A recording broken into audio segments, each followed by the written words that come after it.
I never imagined my wedding day would end with my wife questioning whether she married a liar, my mother in handcuffs, and me holding the keys to the only thing I had left of my parents, while everything I thought I knew about my family crumbled around me.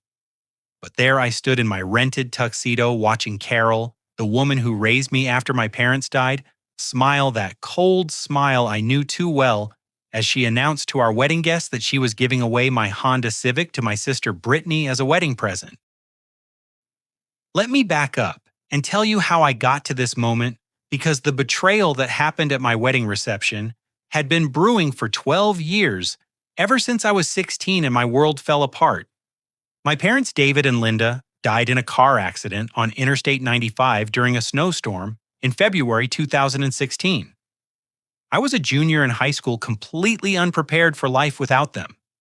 The funeral was a blur of casseroles, condolences, and legal paperwork I didn't understand. That's when Carol stepped in. Carol was my mother's sister, but they couldn't have been more different. Where my mom was warm and encouraging, Carol was calculating and cold. She had married young, divorced quickly, and raised her daughter Brittany with a bitterness that seemed to infect everything around her.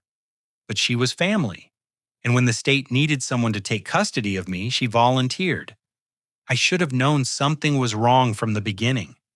While I grieved, Carol moved quickly to settle my parents' affairs. She explained that the house had a mortgage that couldn't be maintained, so it needed to be sold. The life insurance money would go toward my care and college education. All I would keep was my father's 2004 Honda Civic, a silver sedan with 140,000 miles on it, because I needed transportation.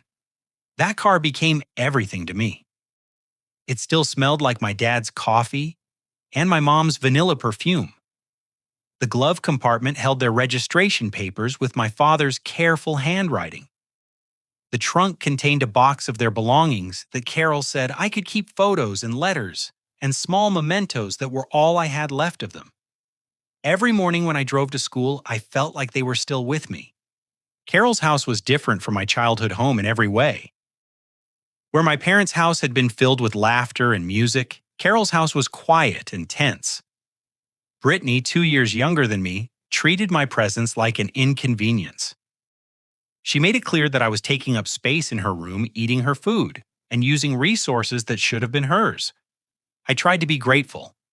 I did chores without being asked, kept my grades up, and never complained about sleeping on a mattress on Brittany's bedroom floor. But nothing I did seemed to soften Carol's resentment. She frequently reminded me that raising me was a financial burden she hadn't planned for. When I turned 18 and aged out of the foster care system, she made it clear that I needed to find my own place. I worked 3 part-time jobs through my senior year of high school to save money for community college and eventually an apartment. The Honda Civic became my lifeline, getting me between work and school and the small studio apartment I rented across town. Carol seemed relieved when I moved out, and our relationship became limited to holiday visits and occasional phone calls. That's how things stood when I met Sarah 2 years ago. I was working as a maintenance technician at Regional Medical Center when she started her job as a registered nurse in the emergency department. Sarah was everything I had dreamed of in a partner, kind, intelligent, and genuinely interested in building a life together. Her family, the Millers, welcomed me with an openness I hadn't experienced since my parents died. Robert Miller. Sarah's father owned a successful plumbing business and treated me like the son he'd never had. Margaret, Sarah's mother, invited me to family dinners and holiday celebrations. Sarah's younger brother, Mark, was finishing his accounting degree and often asked my advice about career decisions. For the first time since losing my parents, I felt like I belonged somewhere. When Sarah and I got engaged last spring, I was nervous about introducing her to Carol and Brittany. The two sides of my life felt incompatible. The Millers were generous and straightforward, while Carol's family operated with hidden agendas and passive-aggressive comments. But Sarah insisted that family was important, and she wanted to include everyone in our wedding celebration. The engagement party at the Millers' house went smoothly enough. Carol and Brittany were polite but distant, and I noticed them whispering together in corners throughout the evening. When Margaret Miller suggested that Carol might want to help with wedding planning, Carol's smile looked painted on as she agreed to participate. Wedding planning should have been exciting, but small incidents kept creating tension. Carol would volunteer to handle something, then complain loudly about the expense or difficulty. She questioned every decision Sarah and I made, from the venue to the menu to the guest list. When we chose a modest reception at the community center, Carol suggested we were being cheap. When we upgraded to a nicer location, she worried we were being extravagant. Brittany's behavior was equally puzzling. She seemed excited about being a bridesmaid, but her enthusiasm felt performative. She would gush about dress shopping and bachelorette party planning, then make cutting remarks about how much everything cost or how Sarah's family was showing off their money. The strangest part was how Carol began inserting herself into conversations with Sarah's family. She would call Margaret Miller to coordinate wedding details, then share information about my childhood that felt unnecessary and uncomfortable. I started hearing secondhand comments about how I had been difficult to raise or ungrateful for the sacrifices Carol had made. When I confronted Carol about these conversations, she acted innocent and claimed she was just trying to help the families get to know each other. 3 weeks before the wedding, I overheard a phone conversation that made my stomach drop. Carol was in her kitchen speaking quietly into her cell phone. I had stopped by to drop off our final head count for the reception, and she hadn't heard me come in. "It's going to happen at the reception," she was saying. "During the toasts would be perfect. Everyone will see how gracious we're being, and he won't be able to make a scene without looking like a spoiled brat." There was a pause. Then she continued, "Brittany's so excited. She's been wanting that car forever, and honestly, it's time he learned about sharing family resources." I stood frozen in her hallway, understanding flooding through me. They were planning something for my wedding day, something involving my car. The Honda Civic that represented my last connection to my parents was apparently going to become part of some public performance Carol was orchestrating. I walked into the kitchen and confronted her directly. "What were you just talking about?" "What's happening at the reception?" Carol's face went blank with fake confusion. "I have no idea what you mean, Hamish." "I was talking to my friend about her son's graduation party." "You must have misheard. I heard you mention the car and Brittany in the reception." "You're being paranoid," Carol said with a dismissive laugh. "Maybe the wedding stress is getting to you. You should focus on being grateful for the family you have instead of looking for problems that don't exist." When I told Sarah about the conversation that night, she was sympathetic, but suggested I might have misinterpreted what I heard. "Your aunt has been nothing but helpful with the wedding planning," she said. "I think you're just nervous about the big day. Let's not create drama where none exists." But I knew what I had heard. During the rehearsal dinner, I stayed alert for any signs of whatever Carol was planning. She and Brittany seemed unusually excited, whispering together and shooting meaningful looks across the room. When Robert Miller made a toast about family coming together, Carol raised her glass with a smile that didn't reach her eyes. "Tomorrow's going to be such a special day," she said to the assembled group. "I have a surprise planned that I think will really show everyone what family means." I felt sick, but surrounded by happy faces and wedding excitement, I couldn't figure out how to voice my concerns without sounding paranoid or ungrateful. Sarah squeezed my hand and whispered that everything was perfect. I spent the night before my wedding staring at the ceiling, dreading whatever Carol had planned. Our wedding ceremony was beautiful. St. Matthew's Church was filled with late afternoon sunlight streaming through stained glass windows, and Sarah looked absolutely radiant in her grandmother's vintage lace dress. As we exchanged vows, I felt overwhelmed with happiness and relief. Whatever Carol was planning seemed forgotten in the joy of the moment. The reception at Riverside Community Center started perfectly. Our first dance to "At Last" by Etta James felt like a dream come true. Sarah's eyes sparkled as we swayed together, and I thought maybe I had imagined the threat hanging over our celebration. The wedding photographer, a cheerful woman named Diana, captured every moment with professional enthusiasm. After dinner, Robert Miller stood to give the traditional father of the bride speech. He spoke beautifully about watching Sarah grow up and how proud he was to welcome me into their family. Hamish lost his parents at a young age, Robert said, but he's shown incredible strength and character. We're honored to call him our son. The applause was warm and genuine. I felt tears in my eyes as I realized I was finally part of a real family again. That's when Carol rose from her seat at the family table, wine glass in hand, and that familiar cold smile stretching across her face. "I'd like to say a few words too," she announced, her voice carrying clearly across the reception hall. The room quieted expectantly. Sarah took my hand under the table, and I felt my stomach tighten with apprehension. Hamish has been like a son to me for 12 years. Carol began, her tone sweet, but somehow menacing. I've tried to teach him important values about family sharing and gratitude. Tonight seems like the perfect time to put those lessons into practice.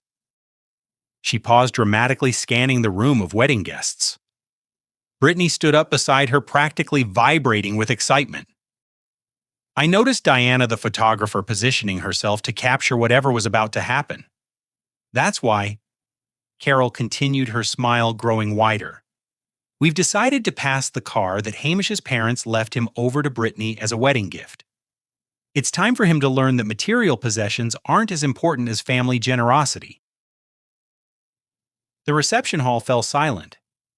I felt the blood drain from my face as Carol's words registered. She was taking my car, my last connection to my parents, and doing it publicly to humiliate me into compliance. Brittany laughed, a sound like breaking glass. "Come on, Hamish, relax. It's just a car. You're married now, you don't need to cling to the past anymore." I looked around the room at the shocked faces of our wedding guests. Sarah's family looked confused and uncomfortable. My coworkers from the hospital shifted awkwardly in their seats. Everyone was staring at me, waiting to see how I would respond to this public ambush on my wedding day. "That car belonged to my parents," I managed to say, my voice barely steady. "It's all I have left of them." Carol's expression shifted to one of practiced patience, like she was dealing with a difficult child. "Hamish, sweetie, you're being dramatic. Your parents would want you to share with your sister. Brittany has been so patient, waiting for you to do the right thing voluntarily." "She's not my sister," I said, standing up from the head table, "and that car was never yours to give away." Robert Miller rose from his seat, clearly uncomfortable with the direction this was taking. "I'm sorry, but I think there might be some misunderstanding here. Carol, we weren't aware that Hamish's inheritance was still being managed by your family." Carol turned to Robert with that same false smile. "Oh, Robert, you don't know the whole story." Hamish has had difficulty understanding family responsibilities. We've been trying to teach him about sharing and gratitude, but he can be quite stubborn about material things. I felt like I was drowning. The woman who had raised me was systematically destroying my reputation in front of everyone I cared about, and doing it with such practiced skill that I looked like the unreasonable one for objecting. Margaret Miller leaned forward, her kind face troubled. "Carol, dear, I think this might be something better discussed privately after the reception." "Nonsense," Carol replied brightly. "Family matters should be handled openly. Hamish needs to understand that marriage is about compromise and putting others first. This is a perfect opportunity for him to show Sarah what kind of husband he's going to be." Diana, the photographer, continued capturing every moment, the camera clicking steadily as my humiliation was documented for posterity. I realized that whatever happened next, this scene would be preserved forever in our wedding album. Brittany stepped forward, holding out her hand expectantly. "The keys, Hamish. Mom's right, it's time to stop being selfish about a stupid car." That's when Sarah finally spoke up, but not in the way I had hoped. "Hamish," she said quietly, her voice uncertain, "maybe this isn't the hill to die on. If it would help keep peace in the family." I stared at my new wife in disbelief. After everything we had discussed about the importance of that car to me, she was suggesting I give in to Carol's manipulation rather than support me against it. Just then, a man I barely recognized stepped forward from the back of the reception hall. He was tall and gray-haired, wearing a navy suit that looked expensive but understated. It took me a moment to realize it was Uncle Pete, my father's older brother, who I hadn't seen since my parents' funeral. "Excuse me?" Uncle Pete said, his voice carrying authority that made everyone turn toward him. "I think there's been some confusion here about what belongs to whom." Carol's face went pale, but she maintained her composure. "Peter, what a surprise. We didn't realize you were coming to the wedding." "I wouldn't miss Hamish's wedding," Uncle Pete replied, his eyes never leaving Carol's face. "Especially when I learned what you were planning to do tonight." He was carrying a manila envelope, and something about his expression made Carol take a step backward. The reception hall remained silent, everyone sensing that the evening was about to take another unexpected turn. "Carol," Uncle Pete continued, "I think it's time we had an honest conversation about Hamish's inheritance, in front of witnesses." The tension in the reception hall was suffocating as Uncle Pete stood holding that manila envelope, staring down Carol with an expression I had never seen before. Carol's face had gone from pale to flushed, and she kept glancing toward the exit as if calculating whether she could escape this confrontation. "Peter, I don't know what you think you know," Carol said, her voice higher than usual. "But this is hardly the time or place for whatever conspiracy theories you've cooked up." Uncle Pete ignored her completely and turned to address the room. "Ladies and gentlemen, I apologize for interrupting this celebration, but I think it's important that everyone understand what's really happening here tonight." Sarah moved closer to me, but I could feel her uncertainty radiating through her body language. The past few minutes had shaken something fundamental in our relationship. During the father-daughter dance, I had seen Carol whisper something in Sarah's ear that made my wife's expression change completely. "Hamish," Sarah had said when the song ended, pulling me aside near the wedding cake table, "I need to ask you something, and I need you to be completely honest with me." My heart started racing. "What is it?" "Your aunt showed me some documents, bank statements, property records. Hamish, have you been lying to me about your financial situation?" I stared at her in confusion. "What are you talking about?" "You know exactly what my financial situation is. We've been saving together for 2 years." Sarah pulled out her phone and showed me photos of what appeared to be bank statements with my name on them, showing account balances in the tens of thousands of dollars. There were also property deeds that seemed to indicate I owned real estate in 3 different states.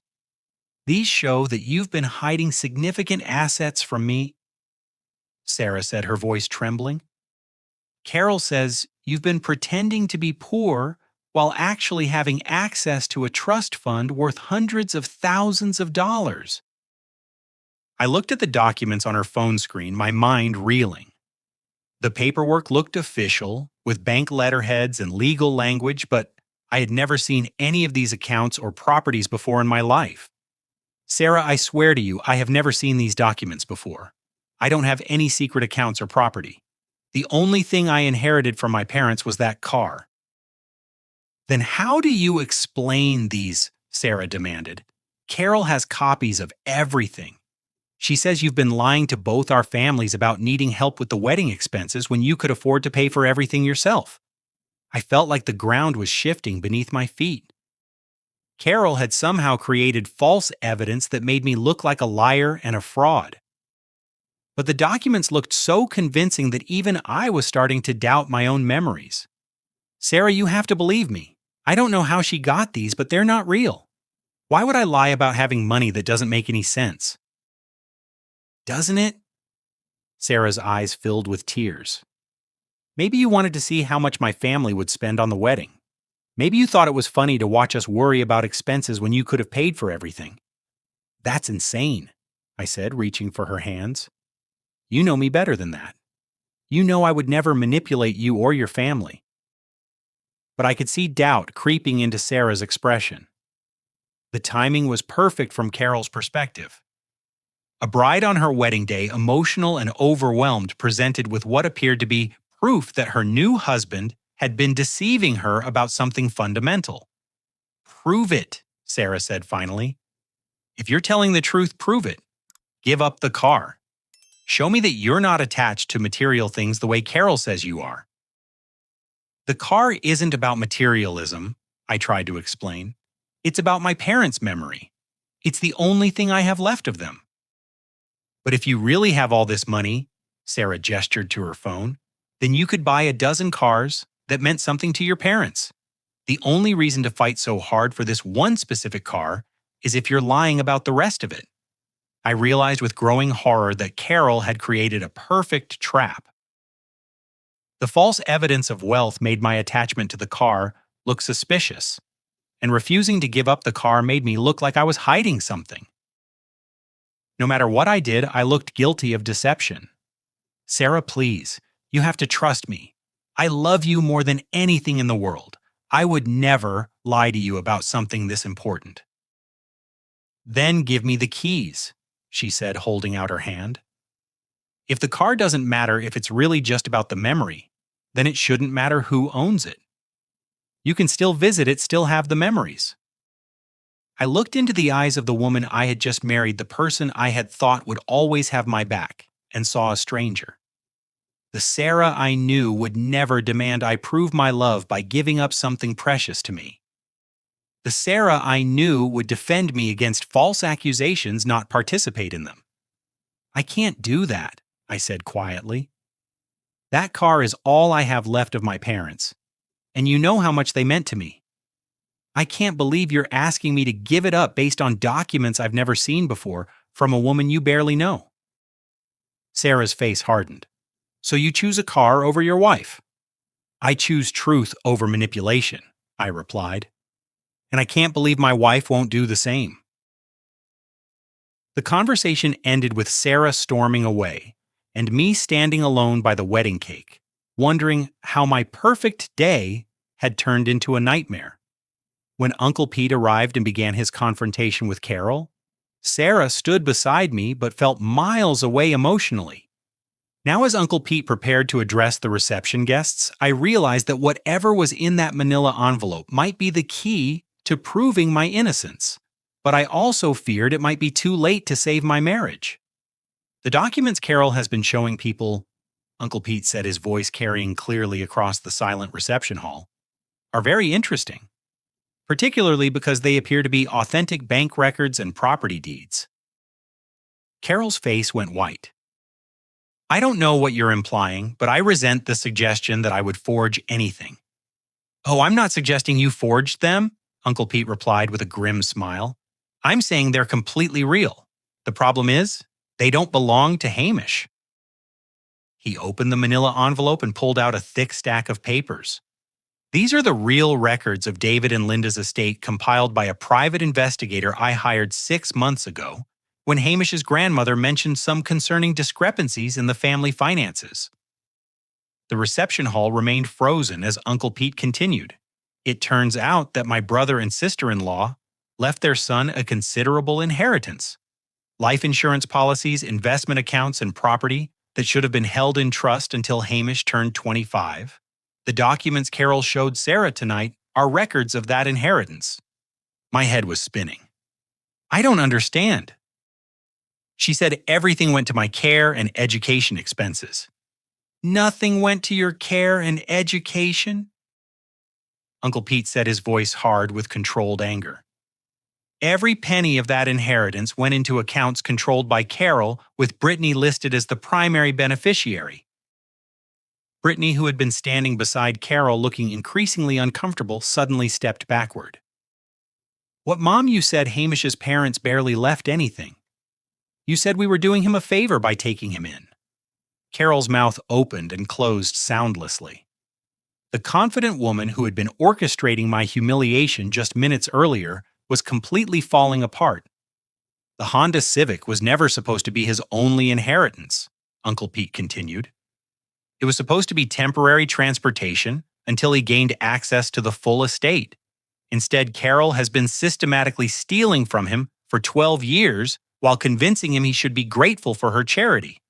Sarah grabbed my arm, her face pale with shock. Hamish, you didn't know. You really didn't know about the money. I had no idea, I whispered. She told me everything was gone except the car. Uncle Pete turned to Carol, who was backing toward the exit. The private investigator has been tracking financial transactions for months.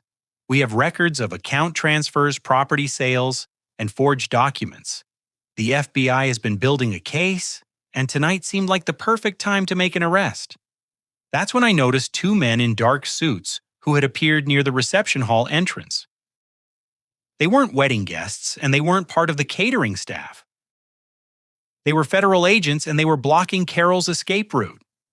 Carol Stevens, one of the agents called out, approaching with handcuffs ready. You're under arrest for embezzlement, fraud, and identity theft. The reception hall erupted into chaos. Wedding guests gasped and murmured, some standing to get a better view of the unfolding drama. Diana, the photographer, continued documenting everything, her camera capturing the moment my wedding reception turned into a crime scene. But all I could focus on was Sarah's face. The woman I had just married was staring at me with a mixture of shock, guilt, and something that might have been relief. Or it might have been the dawning realization that she had just participated in my public humiliation based on lies. Hamish, she whispered, I'm so sorry, I should have trusted you. I wanted to forgive her immediately, to pretend that her betrayal hadn't cut me to the core. But standing in my wedding tuxedo watching my foster mother get arrested while my wife apologized for believing lies about me, I realized that some damage couldn't be undone with simple apologies. The night I had dreamed of as the beginning of our life together was ending with federal agents' family secrets and the painful knowledge that when tested, my wife had chosen to doubt me rather than defend me. As the FBI agents placed handcuffs on Carol, the reception hall buzzed with shocked whispers and uncomfortable shuffling. Some guests were gathering their belongings to leave, clearly feeling like they were intruding on a private family crisis. Others remained seated, transfixed by the unfolding drama that seemed too surreal for a wedding celebration. Brittany stood frozen beside the arrest scene, her face cycling through confusion, horror, and dawning comprehension. Mom, tell them this is a mistake. Tell them you didn't steal anything. Carol, her hands cuffed behind her back, finally found her voice. Brittany, honey, I can explain everything. I was protecting the money for our family. Hamish didn't need it, he was fine living with us. Agent Morrison, the older of the two federal agents, stepped forward with a thick folder. Mrs. Stevens, you have the right to remain silent. Anything you say can and will be used against you in a court of law. As the agent continued reading Carol the Miranda rights, Uncle Pete approached me with the manila envelope. His expression was grim but determined. Hamish, I need you to understand the full scope of what's been done to you, he said, opening the folder. This isn't just about theft. This is about 12 years of systematic fraud designed to keep you dependent and grateful while your rightful inheritance funded someone else's life. He spread documents across a nearby table, and Robert Miller moved closer to examine them with his business owner's eye for financial records. Sarah remained beside me, but I could feel the gulf between us widening with each revelation. Your parents had a comprehensive financial plan, Uncle Pete explained. They carried life insurance policies totaling $450,000. They owned investment accounts worth another $200,000. The house was paid off and worth approximately $150,000 when they died. My legs felt weak. $800,000. More than that when you factor in growth over 12 years, Uncle Pete confirmed. Your father was smart about money. He set up trusts specifically to protect you if anything happened to them. Agent Morrison joined our conversation while his partner escorted Carol toward a waiting federal vehicle. Mr. McCready, we've been investigating this case for 6 months. The financial crimes go beyond simple embezzlement. He opened his own folder and showed me bank records with my name forged on signature cards. Mrs. Stevens created false identities, forged your signature on legal documents, and filed fraudulent tax returns claiming you as a dependent while simultaneously claiming your inheritance as her own income. Sarah's brother Mark, who had been quietly observing from nearby, stepped forward. As a forensic accountant, he immediately grasped the implications. This is identity theft on a massive scale. Hamish, she's been filing taxes in your name for 12 years. The IRS is involved in our investigation, Agent Morrison confirmed. Mrs. Stevens owes significant back taxes on income she claimed but never reported properly. The financial penalties alone are substantial. I stared at the documents, trying to process the magnitude of Carol's crimes. While I had been working multiple jobs and living in a studio apartment struggling to afford community college, she had been living off my inheritance and convincing me I should be grateful for her charity. Brittany suddenly spoke up, her voice shaking. Agent Morrison, I need to know something. The money for my college, my car, the down payment on my apartment, was that all stolen? Agent Morrison finished. Everything purchased with your mother's income from 2016 onward was funded by your cousin's inheritance. Brittany sank into a chair, covering her face with her hands. Oh God, Hamish, I didn't know. I swear I didn't know where the money was coming from. Uncle Pete placed a hand on my shoulder. There's more, nephew. The investigator discovered that Carol had been planning to complete the theft by transferring your car to Brittany tonight. It was the last asset she hadn't been able to touch, and she needed it gone to eliminate any paper trail connecting you to your parents' estate. That's why she planned this public spectacle, I realized. She needed witnesses to see me voluntarily giving up the car. Exactly. If you had handed over the keys tonight, she could claim you had gifted your final inheritance to your adoptive family. It would have completed the legal theft of everything your parents left you. Sarah finally found her voice, though it was barely above a whisper. Hamish, how could I have been so stupid I let her convince me you were the liar? I looked at my wife, still processing my own emotions. She's had 12 years to perfect her manipulation techniques. She convinced me I should be grateful for scraps while she stole everything my parents worked to leave me. Robert Miller examined the documents spread across the table, his businessman's mind cataloging the evidence. This level of fraud requires serious legal expertise. Carol didn't do this alone. Agent Morrison nodded. We've identified a network of accomplices, including a corrupt lawyer who helped forge guardianship documents and an accountant who created false financial statements. Mrs. Stevens was the central figure, but several people will face charges. Margaret Miller had been standing quietly nearby, but now she approached with tears in her eyes. Hamish, dear, I owe you a tremendous apology. Carol told me you were a troubled young man who needed tough love to appreciate what you had. She convinced me that your attachment to material things was unhealthy. She poisoned everyone against me. I said, the full scope of the betrayal becoming clear. She spent 12 years making sure no one would believe me if I ever discovered the truth. Uncle Pete pulled out another document, this one bearing official seals and signatures. This is the court order freezing all assets purchased with stolen funds. Carol's house, Brittany's car, and apartment, all of it will be liquidated to provide restitution. Brittany looked up from her chair, her face streaked with tears. I'm going to lose everything, aren't I? I'm afraid so, Agent Morrison replied. Anything purchased with stolen funds must be returned to the rightful owner. But I didn't know, Brittany protested. I just thought Mom was good with money. She always said we were lucky to have stable finances when so many families struggled. Uncle Pete's expression softened slightly. Brittany, ignorance might protect you from criminal charges, but it can't protect you from the financial consequences. You've been living off stolen money for 12 years. I felt a complex mixture of satisfaction and pity as I watched Brittany confront the collapse of her comfortable life. She had participated in my humiliation tonight, laughing, as Carol tried to steal my car.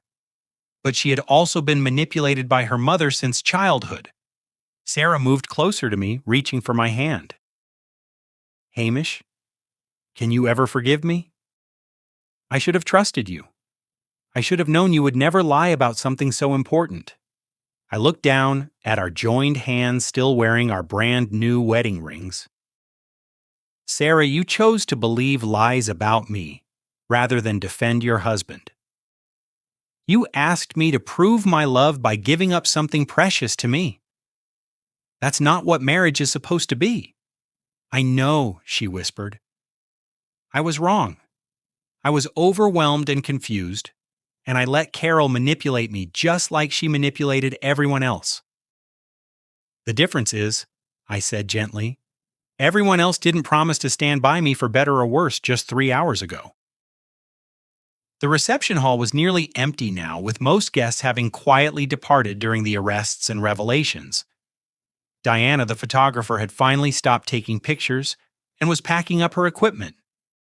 The elegant wedding cake sat untouched on its table, a symbol of celebration in the midst of family destruction. Agent Morrison handed me a business card. Mr. McCready, you'll need to come to our office tomorrow to sign paperwork and provide a formal statement. The restitution process will take time, but you should recover the majority of your inheritance plus penalties and interest. How much are we talking about? I asked. Uncle Pete consulted his investigator's report. Conservatively, with compound growth and legal penalties, you're looking at approximately $1.2 million. Sarah gasped. Hamish, you're going to be wealthy. I shook my head, feeling emotionally drained. I'm going to get back what my parents left me. Money they saved and invested because they loved me and wanted to protect my future. Carol stole 12 years of security and peace of mind that I should have had. As the federal agents prepared to leave with their prisoner, Carol managed to turn back toward me one final time. Her composure had completely cracked, and the woman who had controlled my life for over a decade looked desperate and defeated. Hamish, you have to understand I raised you like my own son. I fed you, housed, you took care of you when no one else would. Doesn't that count for anything? I stared at the woman who had stolen my inheritance, while convincing me I should be grateful for her charity. You took care of me with my own money, while lying to me about it for 12 years. You turned my wedding day into a public humiliation designed to complete your theft. That's not motherly love, Carol. That's criminal exploitation. She was led away in handcuffs, and the reception hall fell into stunned silence. Uncle Pete began gathering the scattered documents, while Brittany sat in her chair staring at nothing. Sarah remained beside me, but the distance between us felt enormous. The happiest day of my life had become the day I learned that everything I thought I knew about my family and my past was a lie. And the woman I had just promised to love and trust forever had shown me exactly how little faith she had in my character when tested. I was about to become wealthy beyond my imagination, but I had never felt more alone. The morning after my wedding dawned gray and cold, matching my emotional state perfectly. I sat in my studio apartment, still wearing yesterday's dress shirt and pants, staring at the business cards Agent Morrison had given me. Sarah had gone home to her parents' house, claiming we both needed space to process everything that had happened. Uncle Pete arrived at 9 o'clock sharp with coffee and a box of donuts from Miller's Bakery, the same place where Sarah and I had tasted wedding cake samples just 2 months earlier. The memory felt like it belonged to a different lifetime. How are you holding up, nephew? Uncle Pete asked, settling into my single folding chair. I keep thinking I'm going to wake up and discover this was all some terrible dream, I admitted. 24 hours ago, I thought I was an orphan with no family except Carol and Brittany. Now I find out I've been the victim of a 12-year crime spree, and my wife doesn't trust me enough to defend me against obvious lies. Uncle Pete nodded grimly. I should have intervened sooner. I knew something felt wrong about Carol's guardianship, but your grandmother kept telling me to stay out of it. She said Carol was doing her best in a difficult situation. How did you finally decide to investigate? Last Christmas, your grandmother mentioned that she hadn't seen any of your mother's jewelry or family heirlooms since the funeral. When I asked Carol about them, she claimed everything had been sold to pay for your care. But the math didn't add up. Linda had some valuable pieces, things that should have been preserved for you. Uncle Pete pulled out a small velvet box and handed it to me. Inside was my mother's engagement ring, a simple but elegant solitaire that my father had saved for months to buy. The private investigator found this in a pawn shop in Richmond. Carol sold it in 2018 along with your mother's pearl necklace and your father's watch collection. I held the ring carefully, remembering how my mother used to twist it when she was thinking. She sold my parents' wedding rings. Everything. Jewelry, collectibles, family photos, even your father's tools. Anything that might remind you of your heritage or make you ask questions about your inheritance. I felt a fresh wave of anger at the systematic way Carol had erased my parents' memory while stealing their legacy. She wanted me to have nothing but that car, and only because she couldn't figure out how to legally transfer it. The car was the mistake that exposed everything, Uncle Pete explained. When the investigator traced the title history, he discovered discrepancies in the estate settlement. That led to the discovery of the forged guardianship documents and the hidden accounts. My phone buzzed with a text from Sarah. "Can we talk? I understand if you're angry, but I need to explain." I showed Uncle Pete the message and he frowned. "What are you thinking about your marriage?" "I don't know," I admitted. "I love Sarah, but I can't get past the fact that she was so quick to believe I was a liar. When Carol showed her those fake documents, Sarah didn't even give me the benefit of the doubt." "Marriage is about trust," Uncle Pete agreed. "But it's also about forgiveness and learning from mistakes. The question is whether Sarah has learned from this experience or whether she'll fall for the next person who tells her lies about you." We drove to the FBI field office together where Agent Morrison walked me through the evidence against Carol. The scope of the fraud was staggering. She had created fake Social Security numbers, forged my signature on hundreds of documents, and even filed false insurance claims related to my parents' accident. Mrs. Stevens faces federal charges that could result in 15 to 20 years in prison, Agent Morrison explained. The financial crimes alone carry mandatory minimum sentences, but the identity theft and insurance fraud add significant time. "What about Brittany?" I asked. "She clearly didn't know about the stolen money, but she participated in the humiliation last night." "We're not pursuing charges against your cousin," Agent Morrison replied. "There's no evidence she knew the source of her mother's income. However, she will lose everything purchased with stolen funds." That afternoon, I received an unexpected visit from Brittany herself. She looked terrible with dark circles under her eyes and clothes that suggested she had slept in her car. When I opened my apartment door, she immediately started crying. "Hamish, I am so sorry. I had no idea what Mom was doing. I thought you were just being stubborn about the car because you didn't want to share." I let her into my apartment, though every instinct told me to be cautious. "Brittany, you laughed when Carol announced she was taking my car. You told me to relax because it was just a car. You knew how much that car meant to me." "I know, and I hate myself for it," she sobbed. "Mom spent years telling me that you were spoiled and ungrateful. She said you acted like you were better than us because you missed your real parents. I believed her because I was jealous of how much attention you got. Attention Carol treated me like an inconvenience." "That's not how I saw it," Brittany said. "She was always worried about your grades, your job, your future. She never seemed to care as much about my success. I thought you were her favorite." I stared at her in amazement. "Brittany, I slept on your bedroom floor for 2 years. I worked 3 jobs to afford community college while you got a car for your 16th birthday. How could you think I was the favorite?"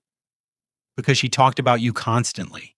Everything was about what was best for Hamish, what Hamish needed, how to help Hamish succeed. I didn't understand that she was managing a stolen fortune in your name." The irony was bitter. While I felt neglected and unwanted, Brittany had felt overshadowed by Carol's attention to my affairs. Neither of us had realized that Carol's focus on my life was motivated by the need to control my inheritance, rather than genuine care for my welfare. What happens to you now? I asked. I lose everything, Brittany said simply. My apartment, my car, my college fund, everything. The FBI froze all of Mom's accounts, and I can't afford rent for next month. I'm moving back in with my dad temporarily. Her father, Carol's ex-husband, had been absent throughout our childhood. I barely remembered him, except as a source of irregular child support payments and broken promises. Brittany, I need you to understand something. What Carol did wasn't just theft. It was emotional abuse designed to keep me grateful and dependent while she stole my future. You were part of that abuse even if you didn't understand the financial motivation behind it. I know, she whispered. I've been thinking about it all night. Every time you tried to talk about missing your parents, I rolled my eyes or changed the subject. When you worked multiple jobs and stressed about money, I made fun of you for being dramatic. I was cruel to someone who had lost everything, and I did it because my mother convinced me you deserved it. I felt a strange mixture of satisfaction and pity. Brittany was finally understanding the scope of Carol's manipulation, but it was costing her everything she thought she owned. What do you want from me? I asked directly. Nothing, she said, surprising me. I'm not here to ask for money or forgiveness or anything else. I just needed you to know that I understand now. Mom didn't just steal your inheritance. She stole your family, your sense of security, and 12 years of the life you should have had. I helped her do it because I was too young and too jealous to see what was really happening. She stood to leave, then turned back one more time. Hamish. I know Sarah made a mistake last night, but she loves you. The whole time we were planning that horrible surprise with the car, she kept talking about how lucky she was to marry someone so honest and hardworking. Mom convinced her that you were hiding money, but Sarah's feelings for you were never fake. After Brittany left, I sat in my apartment, thinking about forgiveness, justice, and the difference between revenge and healing. Carol would face federal prison time and financial ruin. Brittany would lose her comfortable lifestyle and have to rebuild her life from nothing. Both of them would live with the consequences of their actions for years to come. The question remaining was what consequences Sarah would face for her betrayal and whether our marriage could survive the knowledge that when tested she had chosen to doubt me rather than defend me. That evening, Sarah came to my apartment carrying a bottle of wine and a folder full of papers. She looked as exhausted as I felt, but there was a determination in her expression that I recognized from the early days of our relationship. I know you might not want to see me, she began, but I need to show you something, and I need to tell you exactly what happened last night from my perspective. I let her in curious despite my anger and hurt. Whatever she had to say, I owed it to our marriage to listen. Sarah sat across from me at my small kitchen table, the folder closed between us like a barrier. She looked different somehow, older and more serious than the radiant bride she had been just 24 hours earlier. I need to start by taking full responsibility, Fende, she said. Nothing Carol did excuses the fact that I doubted you instead of defending you. Nothing she showed me should have mattered more than what I know about your character. I waited for her to continue, not ready to offer forgiveness but willing to listen. But I want you to understand how sophisticated her manipulation was, because I think it matters for your healing process. Sarah opened the folder and pulled out photocopies of the documents Carol had shown her. Look at these and tell me what you see. I examined the bank statements and property deeds more carefully than I'd been able to during the chaos of our reception. The documents looked completely authentic with proper letterheads, official seals, and legal language. My name and social security number appeared throughout. These aren't fake, I realized. These are real documents. Exactly, Carol didn't forge these papers. These are actual records from your trust accounts showing the money your parents left you. But look at the account names and beneficiary information. I studied the documents more closely and saw what Sarah was pointing out.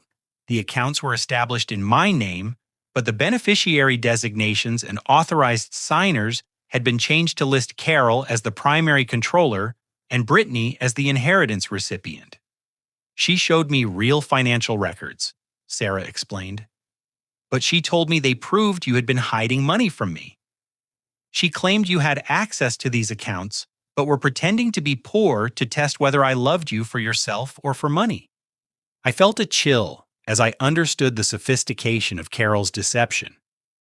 She used my actual inheritance records to make you think I was lying about being broke. The story she told was so believable, Sarah continued. She said you had trust fund access, but were ashamed of being wealthy, so you lived modestly to find genuine relationships. She claimed the car was just sentiment, when you could afford to buy a dozen cars that reminded you of your parents. And you believed her instead of asking me directly. Sarah's eyes filled with tears. That's where I failed you completely. Even if her story had been true, even if you had been hiding money, the right response would have been to talk to you privately. Instead, I confronted you publicly and demanded you prove your love by giving up something precious to you. I sat back in my chair processing this information. Carol's manipulation had been even more sophisticated than I had realized. She hadn't relied on crude forgeries or obvious lies. She had used real documents and a plausible story to turn my own wife against me. There's more, Sarah said, pulling out another set of papers. After the arrests last night, I couldn't sleep.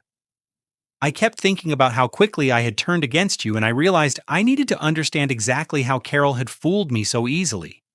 She handed me what appeared to be a timeline written in her neat handwriting. I stayed up all night documenting every interaction I had with Carol during our engagement. Every conversation, every piece of information she shared, every opinion she offered about our relationship. I read through Sarah's timeline, seeing the pattern of manipulation laid out chronologically. Carol had begun subtly undermining my character from our first meeting, planting seeds of doubt that grew over months of careful cultivation. She told my mother you had difficulty with money management, Sarah explained. She told my father you were proud and wouldn't accept help even when you needed it. She told my brother you were secretive about your past because you were ashamed of being a burden on your family. She poisoned everyone against me gradually. Exactly, and she did it so skillfully that we all thought we were learning the truth about you rather than being fed lies. By the time she showed me those documents last night, I was already primed to believe you were hiding something. I felt a mixture of vindication and sadness. Understanding Carol's methods didn't erase the hurt of Sarah's betrayal, but it helped explain how someone I trusted could have turned against me so quickly. Sarah, I appreciate you figuring this out, but it doesn't change what happened. When it mattered most, you chose to believe lies about me rather than trust the man you married. You're right, she said simply. And I understand if you can't forgive me. But I need you to know that I'm not the same person who doubted you last night. Seeing Carol get arrested, understanding how she manipulated all of us, it changed something fundamental in me. What do you mean? Sarah pulled out one more document, this one official looking, with a law firm letterhead. I made an appointment with a divorce attorney this morning. My heart stopped. You want a divorce? I want you to have the option, she said carefully. I went to see Jessica Chen at Miller & Associates. I wanted to understand what our separation would look like legally, financially, emotionally. I needed to know what I was asking you to forgive. I stared at the consultation summary, confused by Sarah's reasoning. I don't understand. You're asking me for forgiveness, but also researching divorce. I'm giving you complete freedom to choose our future, Sarah explained. I betrayed your trust on our wedding day. I participated in your public humiliation. I demanded you prove your love by giving up something irreplaceable. Those actions have consequences, and I don't want you to stay married to me out of obligation or because divorce would be complicated. She reached across the table and took my hands. Hamish, I love you more than I've ever loved anyone. But love isn't enough to fix what I did to you. If you decide our marriage can't survive my betrayal, I'll sign whatever papers make divorce as easy as possible for you. I looked at my wife trying to reconcile the woman who had demanded my car keys with the woman who was offering to walk away rather than pressure me to forgive her. What do you want, Sarah? Forget what you think I want? Or what you think you deserve? What do you want? I want to spend the rest of my life proving that I'm worthy of your trust, she said without hesitation. I want to build a marriage based on absolute honesty and mutual defense against anyone who tries to come between us. I want to be the wife you thought you were marrying yesterday. And if I can't get past what happened last night, then I'll learn to live with the consequences of my choices, Sarah said firmly. But I won't manipulate you or pressure you into forgiving me. You've been manipulated enough for one lifetime. We sat in silence for several minutes, both lost in thought. Finally, Sarah spoke again. There's one more thing you need to know. The money Carol stole, it's not just what your parents left you. The accounts have been earning interest and investment returns for 12 years. With penalties and damages, the lawyers think you'll recover approximately $1.4 million. The number was staggering. That's more than my parents could have ever imagined leaving me. It's also more than enough to completely change your life, Sarah pointed out. You could travel, buy a house, start a business, do whatever you've always dreamed of doing. You don't need to factor my feelings into your decisions about the future. I realized that Sarah was giving me something Carol never had: complete freedom to choose my own path without manipulation or pressure. She was willing to lose everything rather than try to control my response to her betrayal. Sarah, I need time to think about everything. Not just last night, but our whole relationship, our future, what kind of marriage I want to have. I understand, she said, standing to leave. Take all the time you need. I'll be waiting, but I won't be pressuring you. Whatever you decide, I'll respect it completely. After Sarah left, I sat alone in my apartment holding my mother's engagement ring and thinking about love, trust, and second chances. In the course of 24 hours, I had lost everything I thought I knew about my past and gained a future filled with possibilities I had never imagined. The question was whether that future would include the woman who had betrayed me on our wedding day, or whether some mistakes were too fundamental to forgive. 6 months later, I stood in the parking lot of New Horizons Youth Services, the nonprofit organization I had founded to help orphaned teenagers navigate the complex legal and financial systems that follow the loss of parents. The morning sun reflected off the windows of the restored Victorian house that served as our headquarters, and I felt a deep sense of purpose that had been missing from my life for years. Carol had been sentenced to 18 years in federal prison for embezzlement, identity theft, and insurance fraud. The judge had been particularly harsh because of what she called the systematic psychological abuse of a vulnerable minor. Brittany had testified at the sentencing hearing, describing the years of manipulation that had turned her against me while enriching her at my expense. The restitution process had been completed 3 months ago. After legal fees, penalties, and interest calculations, I received $1.6 million, representing not just my stolen inheritance, but compensation for 12 years of lost opportunities and emotional damage. The money felt simultaneously overwhelming and anticlimactic. It couldn't give me back my parents or erase the years of believing I was an unwanted burden. But it could help other kids avoid the same fate. New Horizons Youth Services provided legal advocacy, financial counseling, and emotional support for teenagers who had lost their parents. We helped them understand their rights, navigate guardianship laws, and protect any inheritance from potential exploitation. In 6 months, we had assisted 42 young people and prevented at least 3 cases of financial abuse similar to what Carol had done to me. Uncle Pete served as chairman of our board of directors, bringing business expertise and the passion of someone who had seen the consequences of failing to protect vulnerable family members. He had become the father figure I had needed since I was 16, offering guidance, without manipulation and support without strings attached. Brittany had surprised everyone, including herself, by becoming one of our most effective counselors. After losing everything and spending 2 months homeless, she had undergone a profound transformation. She understood manipulation and family dynamics in ways that helped her connect with teens who felt betrayed by the adults supposed to protect them. I know what it feels like to participate in someone's abuse without understanding what I was doing, she told the kids we served. I know how family members can justify cruelty by claiming it's for your own good. And I know that understanding why people hurt you doesn't mean you have to forgive them or trust them again. Her work with us was volunteer. She supported herself with 3 part-time jobs and lived in a studio apartment not much larger than the one I had occupied during my marriage. But she had found purpose in helping others avoid the mistakes she had made. The most complicated relationship in my new life was with Sarah.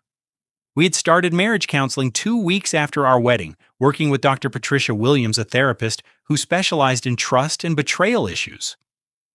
The early sessions were brutal. Sarah's quick willingness to believe lies about me had exposed fundamental problems in our relationship that went beyond Carol's manipulation. Trust isn't just about believing your partner, Dr. Williams had explained during one particularly difficult session. It's about choosing to defend your partner when others attack them, even when you're confused or uncertain about the facts.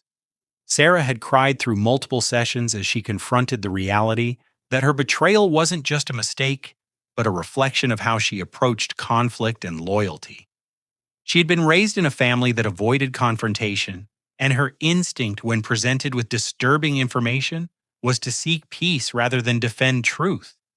I didn't just fail to trust you, Sarah had admitted during our 4th month of counseling. I failed to love you the way marriage requires. Love means choosing your partner's well-being over your own comfort, and I chose comfort over courage. Our path back to each other had been slow and sometimes painful. We had moved apart temporarily, living separately while we worked on rebuilding trust and understanding.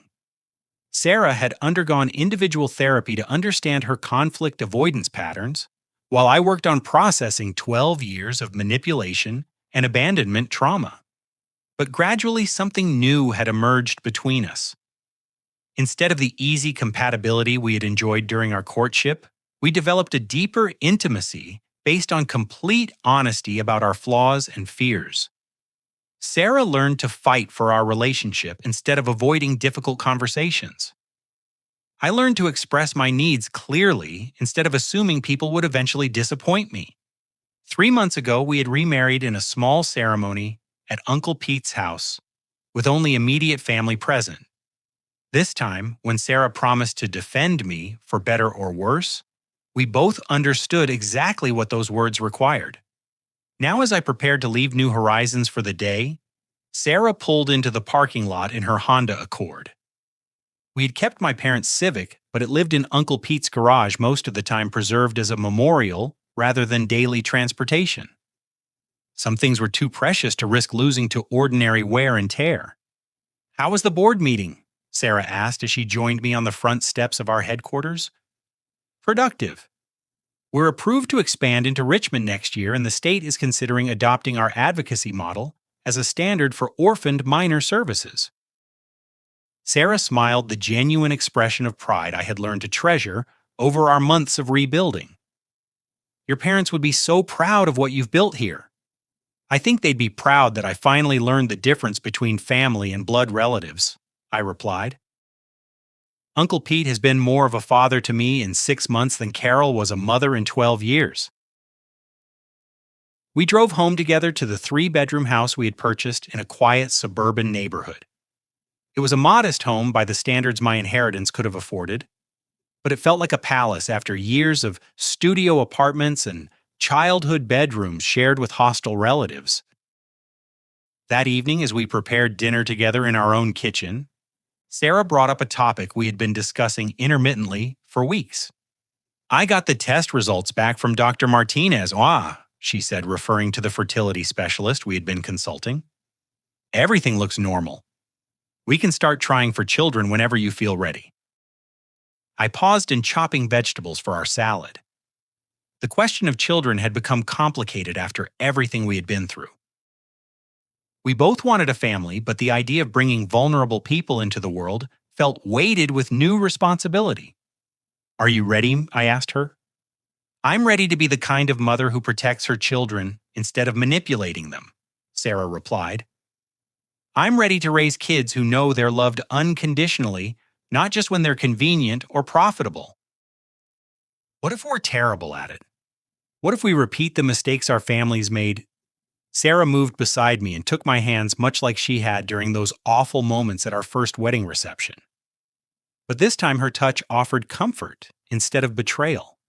Then we'll make different mistakes, she said simply. But we'll make them together and we'll fix them together. That's what families do. I thought about the families I had observed through New Horizons, the teenagers who had lost everything but were building new lives with determination and hope. I thought about Uncle Pete, who had stepped into my life at exactly the right moment to offer truth and protection. I thought about Brittany, who had transformed her guilt into service for others. Yes, I said finally, I'm ready to start a family with you. 6 months later, Sarah was pregnant with our first child. We decided not to learn the baby's gender, but we had already chosen names David or Linda, honoring the parents whose love had protected me even after their death through the inheritance they had worked so hard to secure. The night before our baby was born, I sat in my parents' Honda Civic in Uncle Pete's driveway, running my hands over the familiar steering wheel and breathing in the faint scent of vanilla perfume that still lingered in the upholstery. I thought about the journey from that terrible wedding night to this moment of anticipation and joy. Mom, Dad, I said aloud to the empty car. I hope you know that the money you left me isn't the greatest gift you gave me. The greatest gift was teaching me what real love looks like, so I would recognize it when I found it again. And so I would know the difference between family members who protect you and family members who exploit you. I thought about the life lesson that had emerged from the wreckage of my first wedding, that true strength isn't avoiding betrayal, but choosing to build something better after surviving it. That family isn't defined by blood relationships, but by the people who choose to protect and value you. And that sometimes the greatest gift we can give ourselves is refusing to accept treatment that diminishes our worth. The next morning, David James Miller McCready was born healthy and perfect. As I held my son for the first time with Sarah exhausted but radiant beside me, and Uncle Pete taking pictures with tears in his eyes, I realized that Carol's theft had inadvertently given me something she never intended: the resources to create the kind of life my parents had dreamed of for me. But more importantly, surviving her betrayal had taught me to recognize and cherish the people who chose to love me without conditions or hidden agendas. My family wasn't the one I had been born into or assigned to by circumstances. My family was the one I had chosen and built through forgiveness, growth, and the commitment to break cycles of abuse and manipulation. As I looked into my son's eyes, I made him the same promise my parents had made to me, that he would grow up knowing he was loved, protected, and valued for exactly who he was. And unlike my parents, I would be there to keep that promise for as long as I lived. Some stories end with justice served and wrongs righted. But the best stories end with wisdom gained and love multiplied. That's how I chose to measure the success of my own journey from betrayal to redemption. The car my parents left me had become a symbol of their enduring love. The family I built around that love became proof that their sacrifice had not been in vain. And that, I realized, was the most beautiful wedding gift any parent could give their child: the foundation to build a life worthy of the love that created it. Have you ever experienced a moment when someone you trusted turned against you, only to discover later that you were right all along? How did you handle rebuilding trust after betrayal? Share your thoughts in the comments below. And if this story resonated with you, please subscribe, and share it with others who might benefit from understanding that betrayal doesn't define us, but how we respond to it does. Thank you for listening to my story, and I hope it reminds you that sometimes our greatest challenges become the foundation for our most meaningful victories. Remember, family isn't about blood relations. It's about the people who choose to stand by you when standing by you matters most.